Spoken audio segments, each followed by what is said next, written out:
Well, going forward, one test will determine if third graders will move up a grade or be held back. Last January, lawmakers approved a new policy that went into effect this school year. It'll hold back third graders who don't pass the state reading test. Miranda Whittington joins us in studio. Miranda, how are parents now feeling about this? Well, Alex, so far it's something most parents are not in favor of. I spoke to one parent in Rutherford County whose son is in the third grade, and she's worried about the implications this law will have on him and other children across the state.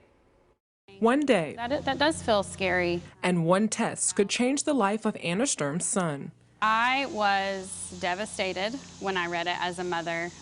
It was such just a disheartening thing to read that this is going to be something that could impact my child and thousands of children. Last January, Tennessee lawmakers passed a new policy that would hold back third graders who don't pass the state's reading test. As a mom, that decision being taken away from me and my child's teacher and put in the hand of lawmakers is terrifying. Sturm's son is currently in the third grade, and she worries about the implications this law will have on him and other students across the state. They're wanting to make a decision on one day, one test, one data point. That's an impact that will last for years to come. Last school year, TCAT's ELA score showed third graders scoring below level increased 47%, and that those students are typically not able to read proficiently.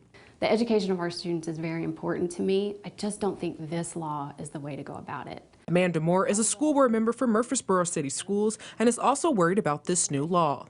Retention is a serious decision. It can have long-term effects on a child, and that's the sort of decision we need to look at on an individual basis. After more details of the state law were discussed at Tuesday's board meeting, the board voted to ask their attorney to draft a resolution expressing concerns. I think that can have an effect on what our state legislators are hearing, and they may decide to take another look at this before the end of the school year. And for Sturm, that's something she's hoping can happen before testing begins in the spring. If we speak about our concerns, I am absolutely hopeful that our lawmakers will hear us as parents and will make the changes that are best for our kids. Now, Murfreesboro City School Board will vote on that resolution at their next board meeting in September. According to the law, students who fail can go to summer school or receive tutoring to avoid being held back. Alex? Miranda.